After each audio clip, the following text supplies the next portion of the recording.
Hello, everybody, and welcome to our third episode of On Air. Today, we have Executive Director Andrew Ut talking to us about everything that's happening right now in the world, the art world, and at Lux. As a reminder, please leave your questions to Andrew in our Q&A section, which you can find at the bottom of your screen. We will be playing a video later made by Justin McHugh of our current exhibition by Kanan Selesnik. For those of you who missed last week's residency launch episode, you can take a look at the installation while we get to know Andrew better. Also join us tomorrow for a talk about and live reading of Kanan Selesnik's Tarot deck by Letitia Barbier. And on Saturday for our first studio visit with Kanan Selesnik, where Nicholas Kahn will give us a closer look at the residency project and a tour through his studio. Before we dive in, I want to start off with a couple of shout outs. On this episode, we are doing, every episode, we want to give a shout out to our local community and support local businesses. So today, if you would like to pick up some comfort food to enjoy during our program, reach out to Kai restaurant. They're serving their full breakfast and lunch menu, family style menus as well. For dinner, you can call or visit their website for delivery or curbside pickup. Victor is sharing more information on how to reach the restaurant. We also thank Nordson Corporation for supporting Lux's Pay As You Wish program. It's really thanks to them that we get to do these programs that are for free for all of our community to watch live. We also have two membership announcements. We just started our membership referral program. Refer a friend and you'll each get a free month of membership directly applicable to benefits to go hand in hand with our art access webinars and learning resources that we have on our website. Also, we will be hosting private and small group artist chats with Nicholas Kahn and Michelle Monjoy, and they will be launching next week for members only, so stay tuned.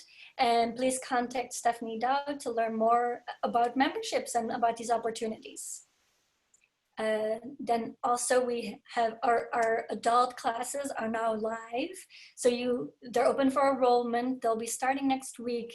So if you're interested in taking a collage, drawing, portrait sculpture, or a wheel throwing class, or maybe multiple, check out our website. These are all small group classes, so they have a really nice intimate setting, amazing educators. So check it out.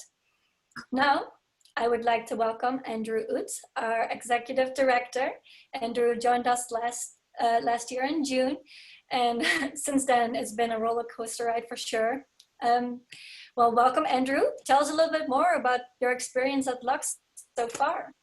Hi, Yusha. Thanks for having me, and I'm really glad that you're doing these on-air episodes. These are a really fantastic. Episodes, I like that.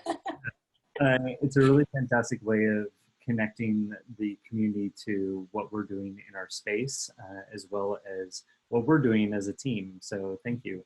I also really enjoyed the tour last week of the Kanan Selesnik show, our first virtual residency, and I'm definitely looking forward to the studio tour with Nicholas Kahn next week as well. So thank you very much. Being part of Lux in the last year has been a roller coaster. I think one of the biggest challenges is the one that we face right now. We are certainly in a precipice of change for the world and for our community. So we're definitely having to step up and envision what a new future is like. Over the last 10 or so months since I've been at Lux, almost a year now, actually, I think we've made some really fantastic progress as a team with how we do our programming in a physical environment. And I think that maybe Husha, you can also contest to this too. A lot of what we have done as a team is also reinvent the way that we do things, the way that we organize them, the way that we measure the activities that we do, and then leverage that towards making our future a better future and providing a better experience for our patrons, for our constituents, for our visitors, so that they continue to come back and see the wonderful things that we're doing. So we can get into that a little bit more later, but really about building a stronger community with the people who are visiting Lux. So I think looking towards the future, how does that translate into an online environment? Yeah, actually, that was going to be kind of my first question. You know, with all of these big changes that we're facing, there always come with big changes. Always come big innovation and new opportunities, and there's a lot to consider when it comes to these changes. And we're all occupied with thinking about that, not just in the art world, but in a visitor-driven industry as well. So my question for you is, what does it mean to have involvement and participation where before it was about the physicality of a space, the activation of a space, and now moving these interactions into a digital platform? So I've had that conversation a lot recently, because the transformation of being in a physical space to coming into one of a virtual world, which we are in right now, currently. And I also want to be careful too with the way that we use digital versus virtual, right? Digital is using the context that we're in right now, and virtual is almost replacing this environment that we have around us. So you see that I have this virtual background, right? It's kind of replacing the scenario and the space that we're in. So we're using these digital means to do what I think you call is replacing our visitor hours, right? So if someone comes into our space, they can meet with the artist, they can see the exhibition, they can talk about the ideas, and then engage on a more educational, theoretical level about what we're doing. I see right now you're playing our video. This is an excellent video that Justin McHugh from our team produced of our current exhibition. So how do we take that and translate that into a virtual world, right? I think this is a great example of how we do that. There are other examples, because when we talk about Lux as an institution and how we educate, we talk about it from a three-point perspective. We look at the artist's creative process from creation to production to presentation. So when they're conceptualizing things, they do that through conversations, they do that through the writings, they do that almost in a mental capacity.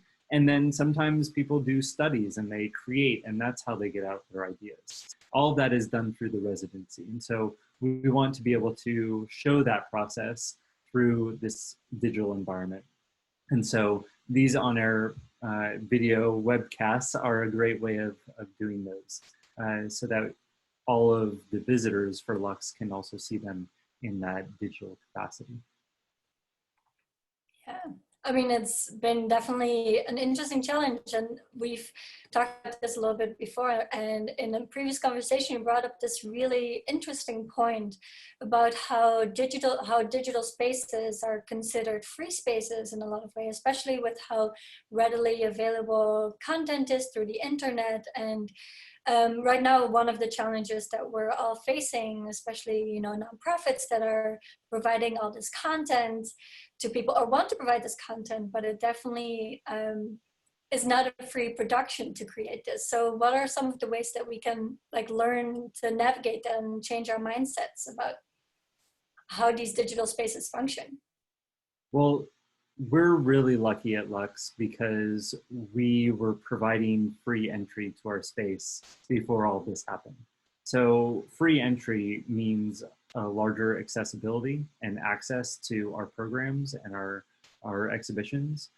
And I think that there is an easy transition to a digital environment because there's an expectation that the arts and online activities should be free.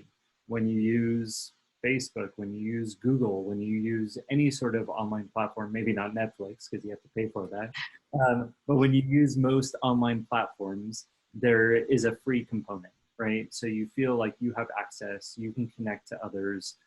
Zoom is free for most people, right? You can just download a free account and connect to others. So there's a really great foundation set for the freedom and the liberty that the internet provides. When we look at Lux transitioning into that same space, and I think other museums also have that challenge too, especially the ones that are convert from a paid environment into one that is free. They also have to recognize what are the models and the changes in their businesses, in their organizations that have to respond to this changing virtual digital world, right? So I think with Lux, again, we had it easy moving into that, but I definitely see it as a challenge for a lot of institutions. How are they going to make that change? Some I think there's two different ways to handle that. One is some institutions are just laying low, right? They provide the content that they may have already produced and they reshare that and they make it accessible, and it's fantastic. You know, I love taking virtual tours of museums all across the world. I love looking at collections and seeing fantastic works out there. And obviously it doesn't replace the physical experience. So I think we need to really consider what that physical experience means. But at the same time, we need to be able to provide those offerings and make them more interesting, more activated, and more participatory. I often quote Nina Simon, who's a little bit of an idol for me. And Nina Simon wrote a book called The Participatory Museum. I think in the last decade or even 2 decades, we've looked at how museums will transition to participatory engagement. And so the programs that we create and things that we do are not just about sharing and being authoritative about ideas, but they're also about having people engage in those ideas and respond back. Well, now we have another wave, right? The new wave is how people engage with each other. So instead of it being a institution and person going back and forth, now the people are going back and forth, right? And so there's not a direct correlation between the institution and the person. It's everywhere. We're this huge, we provide the platform so everyone can connect. I mean, you bring up such an interesting idea, right? The engagement between people, because that's one of the other things that we've come across with us being close to the public. And as a community space, which most art spaces are community spaces for both artist communities and art-loving communities and just education communities as well. And we've been considering on how to deal with not having events and that kind of interaction that is allowed, and how to move that kind of experience to a digital platform. So can you tell us a little bit more about, you know, those ideas for events online? Yeah, well, we don't really have a good answer for that. And I think part of it is because we're still very much in the beginning stages. But like I said at the very beginning, we as a team at Lux look forward to experimenting and doing new projects and then learning from them, right? We measure those results and we get feedback from the people who are participating and then grow from there. So we don't know, right? We don't have the perfect answer, but I think we're trying and we're having those conversations now. We're looking at what does it mean to have a reception? What does a reception mean? I think we had this conversation a few weeks back, which was you were laying out a lot of the formatting for on air and providing the outlines for the programming. And I think you called the residency launch the opening reception, right? And we had a conversation that was really interesting about what it means to have a reception. I'm sure that you can give your response too, but my feedback was, well, what is a reception? Why do we go see art? Why do we go to a museum? Why do we go to celebrate something? And it's not really to see the artwork. Yes, we see the artwork and we're surrounded by the artwork, which is a fantastic thing to do because you feel the great energy from it. You feel the beauty of all of the work that's around you, but also you have this fantastic experience of being able to see people that you know, or being able to be introduced to other people through them. And you just have a personal engagement, which we're all longing for right now. We all want that physical engagement with each other. We want to look at people in the eyes and see their body movements and read their expressions on their faces. And we're lacking that right now. So how do we replace that? And I think that there are some digital opportunities for doing that. Zoom is a great place where we can all get into one room.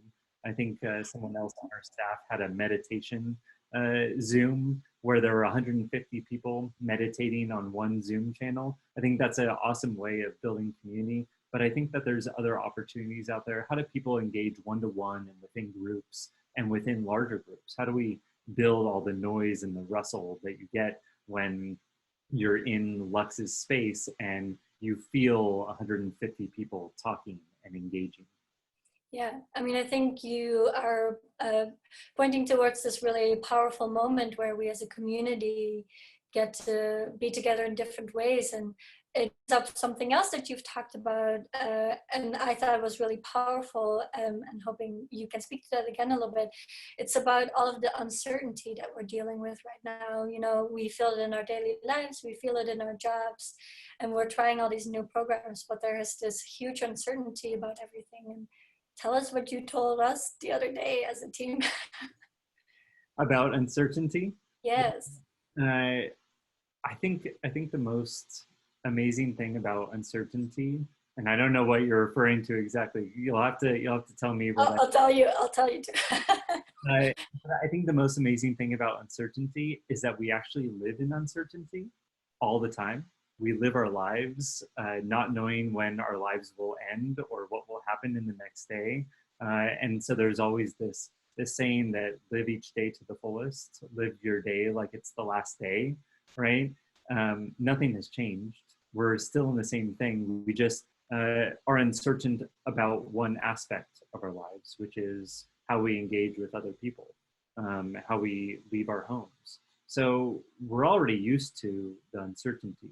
I think there's a little bit of pressure on us to have an expectation of when will this end.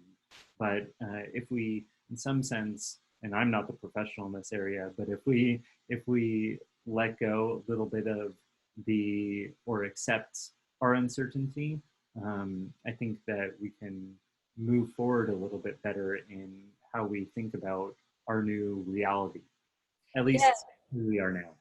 Well, exactly. So the example that you brought up was this really great idea, or this prompt of where do you see yourself in 10 years? And people were just kind of with these very small response of like, oh yeah, you know, I'll have like maybe this or this, but you know, nothing too drastic. I'll still be who I am. And then in the same prompt, people are asked, well, how were you 10 years ago? And people were like, oh, so different, nothing like how I am now. It's like I am day and night. And it's this really interesting idea where sorry, I have something in my eye. This really interesting idea of how our concepts of the future are so limited, even though our past teaches us so much about our ability to adapt, our ability to innovate, and to really, you know, have new things come into our lives and dealing with them head on. And I thought, so with the uncertainty of what our future has to bring, you know, it's almost exciting too that we get to be innovative. And with what you were talking about, that concept of, you know, yes, we are capable of adjusting. For me, at least, when you were telling me about that, I was like, wow, this gives me some space to breathe and to actually be like, you know what, let's make changes. Let's just do it. Let's get excited about, you know, the exciting changes that we're kind of getting pushed into right now because of a very not exciting situation. But, you know, so there's a positivity to it. The fact that in 10 years we could be anything, and it's exciting to work towards that. Yeah, and I think we'll be better for it, right? If you look at the last 10 years, you can think about all the good things and you can think about all the bad things, right? and you say, okay, I progressed in this way, and that part of me 10 years ago is gone. I'm so glad that it's gone, right? Well, we don't know what's bad about us now, but we learn those things over time, right? So we know that the future will be better, right? And maybe let's say there's another pandemic in another 10 years. What are our lives going to be like? Well, we know that they're going to be better because we've had previous experiences. So it's really about how we learn and how we grow with those things, rather than simply trying to say, okay, now we're going to do this and be better, right? Yeah. And as an art institution, we also have that responsibility to be innovative, to stay relevant, and to have these conversations that start happening. So, I think this is really exciting. Point too. Sorry, I just want to add about that. I think you make a really great point, and we've talked about that too. Our responsibility as an organization, we put it on other people. We say, hey, we as an institution, we're the authority, and we're telling you, this is how you need to be educated. This is how you need to look at art.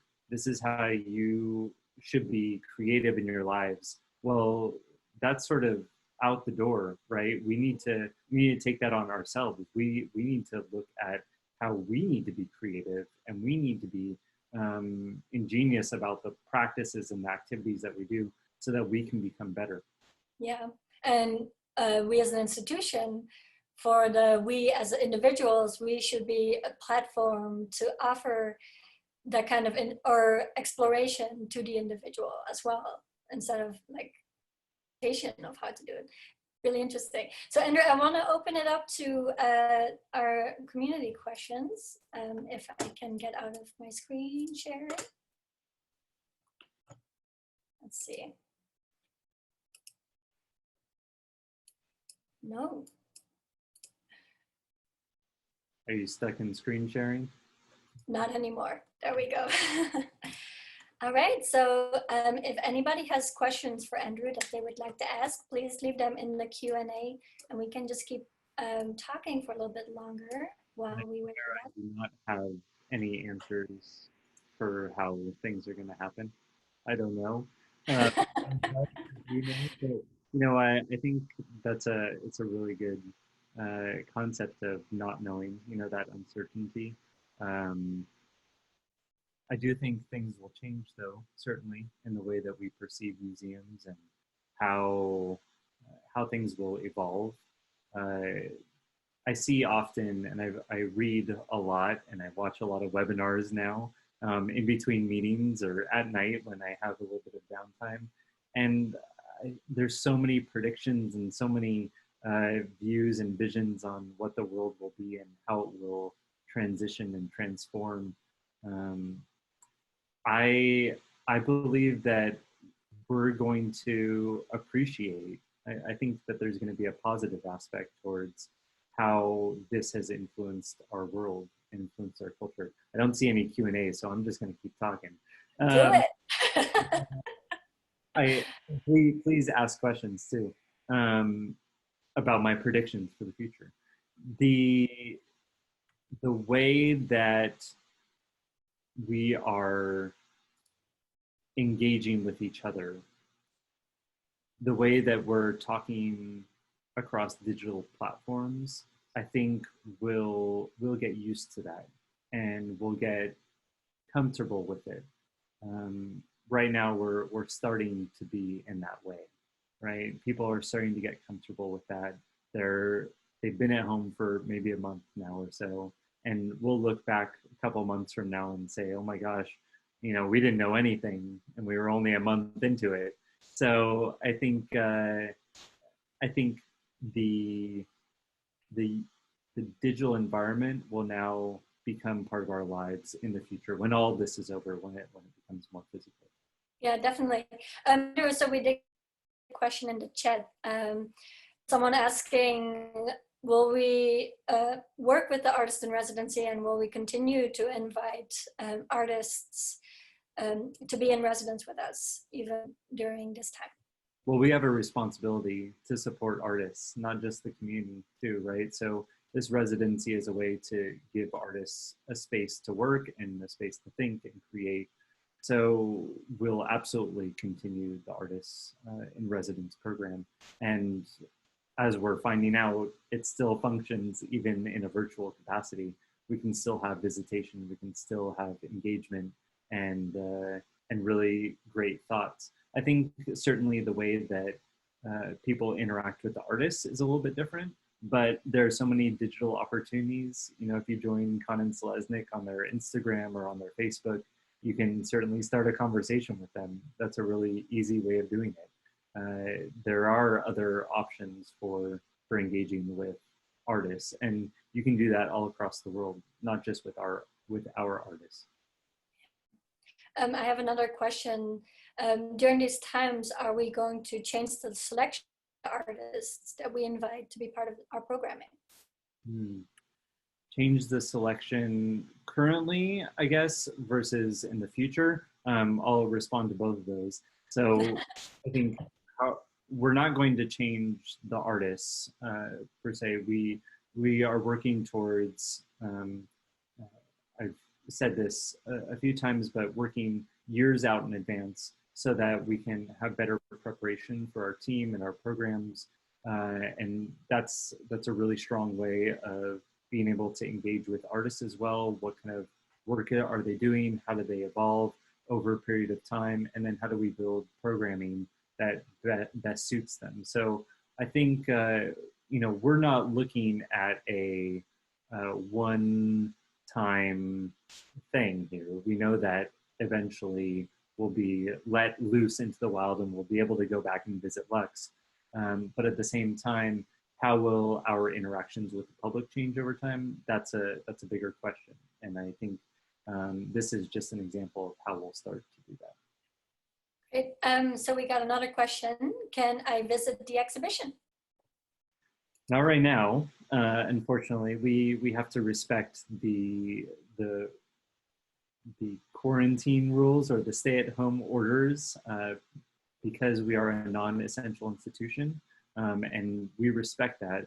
We provide other types of essential needs. So we provide a respite from all of what you have at home, and we allow you to engage with what we're doing online. So we're becoming that essential business, but in a different context.